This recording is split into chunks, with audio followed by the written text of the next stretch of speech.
Welcome to Pushrim, Life After Injury podcast. This is episode 7, Wheelchair Options. I'm Ray Pizarro. I'm Richard Bell. And I'm Boris Del Cid. We want to welcome everyone once again for being part of the show and hanging out with us today on this topic of discussion, which is, all the different varieties of chairs that are out there, brands, all the way from fully manual to power assist to fully electric. So we're just going to share with you guys our story and give you guys our history of options that we had to go through. So, Rich, you want to kick it off? Sure. I will let you know my limited experience with chairs. When I first left rehab, I left in close to being left in a sit puff because I had limited arm movement. So I had to encourage my therapist to go ahead and put a hand control. What is a sit puff? Sit puff is a mechanism on a power chair where you can control the chair with your mouth, just with your mouth by,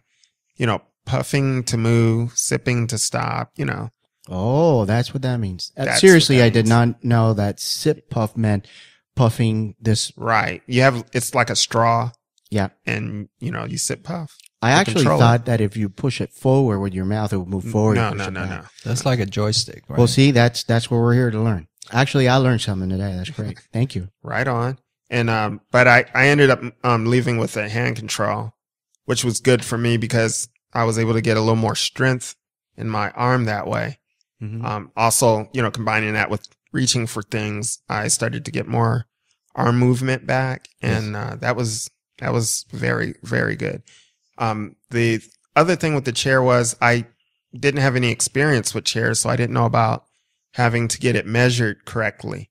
So they put me in an 18 by 18, and I know I have a big butt, but man, it's a little. What do you mean by 18 by 18? 18 by 18 what? That's the seating tray. And your cushion. Yeah, your cushion is 18. Yeah, length and width. Length and width, and I even as big as I was a little overkill. So when I got my next chair, which was a power assist manual chair by iGlide. What is a power assist? It is it has motors, it has a computer, and it has a small battery that you slide in. And what happens is when you push the push rims, it engages the motors, and the motors propel you forward. But you mean that motor and that battery is in the wheel? No, those are emotions. That's a different system. There's a difference. Okay. Yes. The iGlide was a manual chair with the whole mechanism built into the chair. Oh, I see. Right. So it has two motors that both wheels plug into. Okay. And then it has a computer that can, adjust to however much pressure that you push to propel it. Okay. And it also has brake assist. Nice. For people with limited arm strength, of course. Got it. Right. So that was my next chair. And it did help a lot because I was able to get a lot more muscle strength Endurance. by pushing it. Yeah, endurance and a lot more exercise, and a lot more health benefit. And then my next chair was an Invacare. And by that time, I had met Ray, Bobby, and some of the other guys who were more familiar with getting the chair measured to fit your body, which is extremely important because you waste energy if you're not seated correctly. Also, you can develop scoliosis and some other disorders. Pressure sores. Well, pressures. Oh, yeah, that's a big one. Rotator cuff syndromes. Yes. And that kind of stuff you want to avoid by all means because you don't want to be laid up for 6 weeks waiting to heal from something that is easily preventable.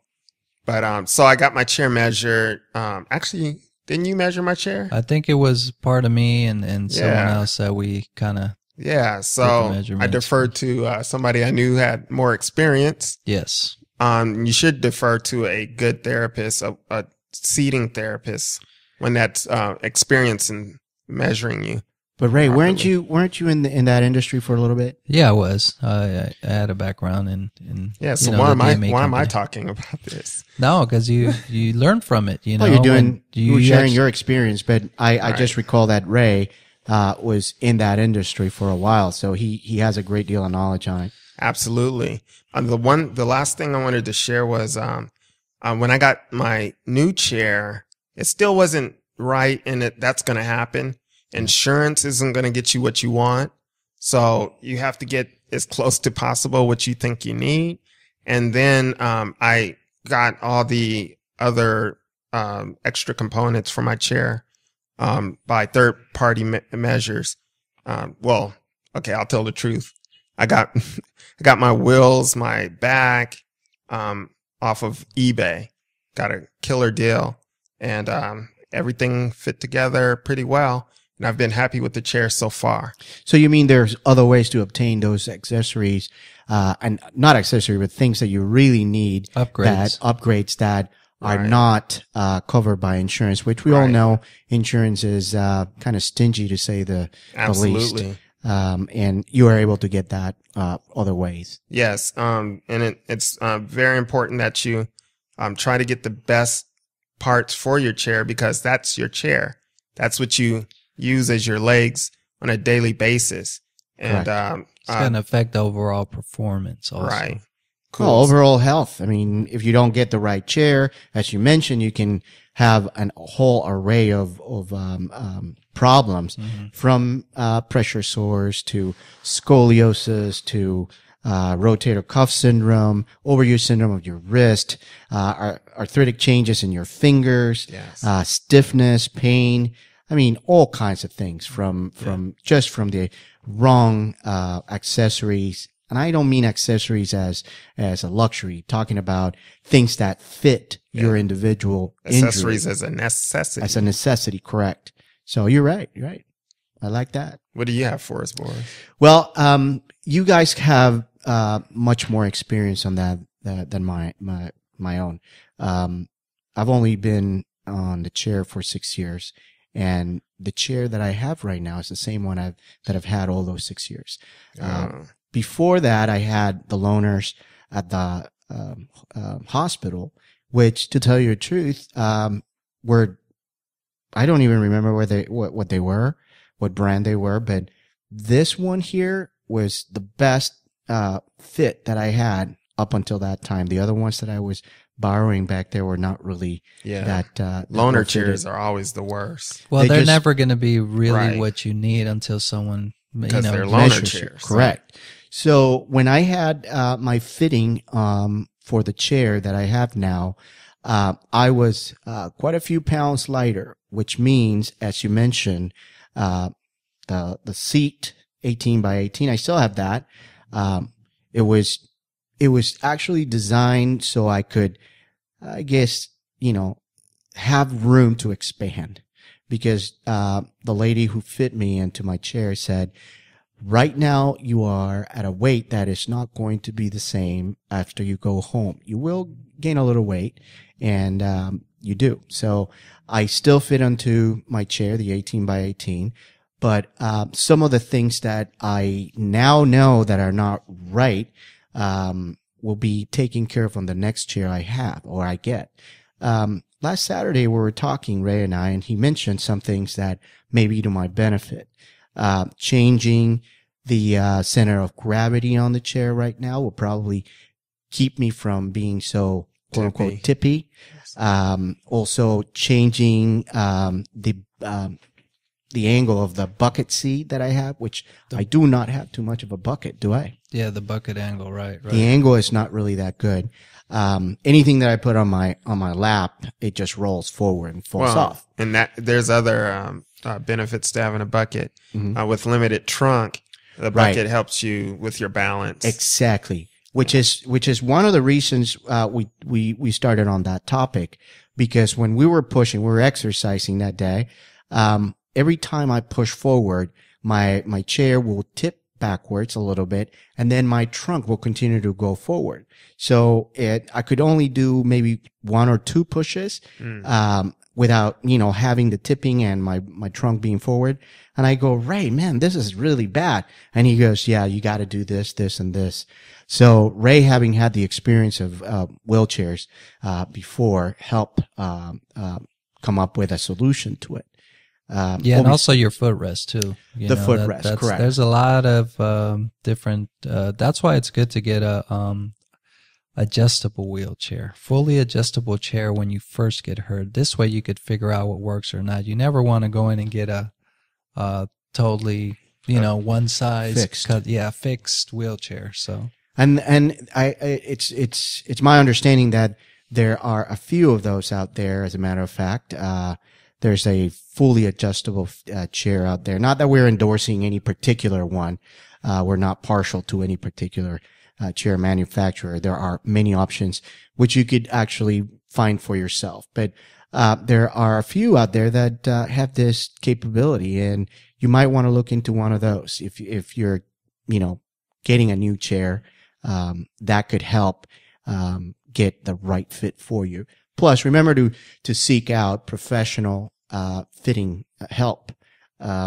They usually do it when you're in the hospital. And if you like that same company or person who is trained for that, seek them out. If not, go look for another one that is basically trained to do this type of thing. Yeah, and also just a little tip for you guys. Any adjustments to your back angle, bucket, leg rest, or or center of gravity adjustments you might want to make sure you do it under the supervision of a therapist, and also get a pressure mapping done after you get these adjustments done, because you'll be surprised how pressure gets distributed differently. Your weight, just by those little slight half-inch adjustments that definitely you make. It changes the way your body is distributing weight. So the pressure areas will be depending on what angle you're sitting, and definitely you need to get it mapped out again. Top of cushion. So it's not something that you should be, or what Ray, I guess, is trying to say. Don't be doing this on your own going, oh yeah, I'm going to change this and that, without having someone who is trained make sure that that is the correct angle. And once that's done, what changes need to be made, maybe for your sitting arrangements, your cushion and all that. Because it does change just the way your body is distributing weight, and pressure areas will change. Yeah. So another thing that we were discussing is the maintenance of your chair. My chair has not ever been, maintained. I got 6 years in this chair, and all I do is put air on it. That's a shame, dude. Well, nobody told me. Yeah. Come on, but Ray Boris. said you got to change the bearings on them. He said. Every 6 months, 6 at months. least. Yeah, I've had people them don't for know 6 that. years. That affects. If you're everyday active wheelchair user, you need to look into getting those changed. Yeah, and you notice your chair will pull to the left or right. Mm-hmm. Right. That's your bearings in the front casters. Yeah. Well, that's what's happening with mine. I'm pulling a lot to one side. I think it's to the left, and I'm gonna do that. I'm gonna go ahead and have a qualified DME company, or even a bicycle shop could switch out those bearings. Right, that's probably a cheap and most quickest way of just having those done. The casters in the front, which vary in size. What is it? 3, 4, 5, 6 inch casters. Yeah. Those also need to be replaced after a certain amount of time. So the whole thing about the chair is make it so that it is fitted for your needs. Take care of it. Don't wait 6 years to change the bearings. That's why we're sharing the experiences with you, because with me, it's not a question of knowing it. Obviously I don't. These guys do. So they're telling me, and we're trying to give that or convey that to you. So, also one more thing, your backrest. There's all kinds of backrest out there. One of the things that I believe is very important is that, you should consider having a lumbar support. Keeps you from slouching. It elevates, your posture. Affects your breathing. Exactly, because after you compress down your diaphragm, it's actually a little bit compromised in terms of not being able to take a full breath. But again, any changes like that, structural changes and functional changes in your chair, even those things such as changing your backrest or adding, please make sure you consult with someone who is qualified to verify that is the right thing for you to do. So absolutely. After this, other things that may make it easier for you, like a cup holder or a net underneath. Those have really no bearing on your body, other than being helpful to your day-to-day activities of daily living. So passing on to you, Ray. I think I've covered on a lot of what I wanted to say. Yeah. Thanks for sharing, Boris. Very informative stuff. For myself, I left the hospital in '93 with 2 choices.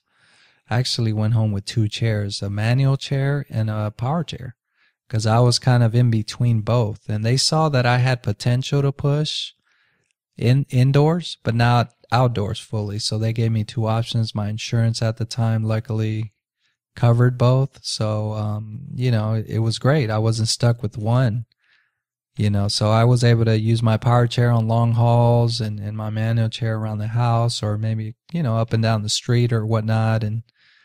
But it's all ultimately dictated by your insurance, so Yes. don't cry when they say, sorry, your insurance does not cover this. It's in a different code or whatnot. It's just the nature of what it is. It's dictated by your insurance most of the time. So, just do your homework. Do as much as you can of reading. I mean, if you get a good therapist, they're going to give you pretty good options. You guys remember when they brought in those different type of chairs, right? They brought in, maybe a certain chair, and then the other one, they ask you, oh, which one do you like? Try. I mean, we have no idea. Yeah, I wanted the fastest one. Yeah, and the lightest and whatnot, right? But luckily these days, I mean, we have a lot of options. Poor people back in, 40 years ago, they didn't have many options, as we do now. Technology has moved forward where now everything's super light, Exactly. More customizable, more form-fitting to each individual's needs. So this is what, takes people to that's next, gives people more independence, basically, because the chair is going to be part of you and who you are and how you perform and go out in the community and do stuff. So, Hey, Ray, Yeah. I notice a lot of people use Spinergy for their push rims or Yeah. for their wheels. yeah. So, what's the deal with that? Well, I mean, that's great. I mean, wheels are a big part of your, your wheelchair setup is.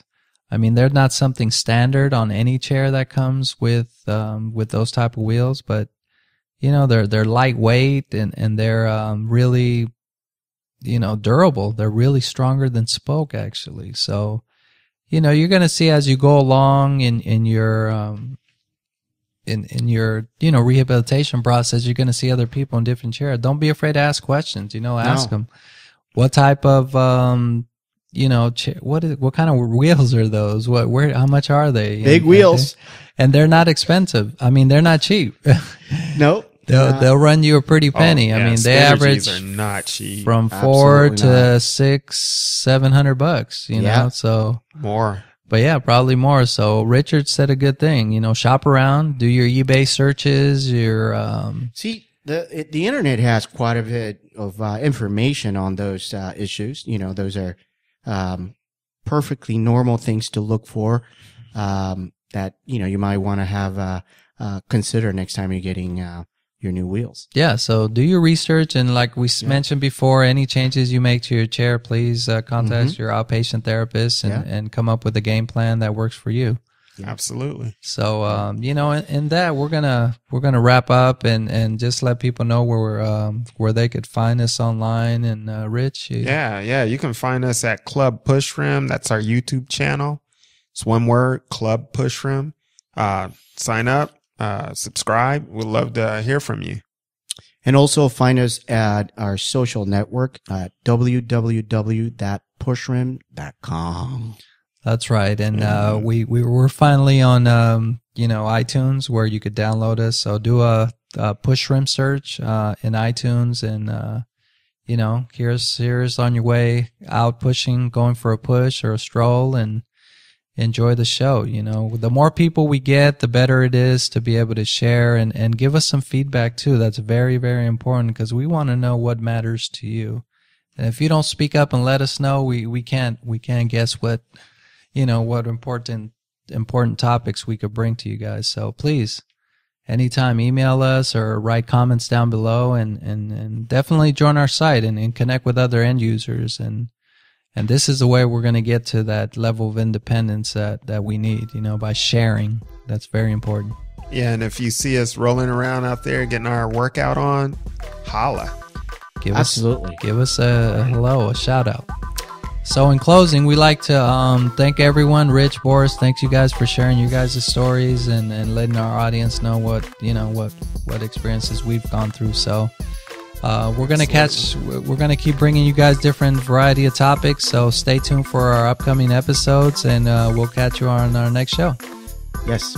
All right. Okay. Peace out. God bless.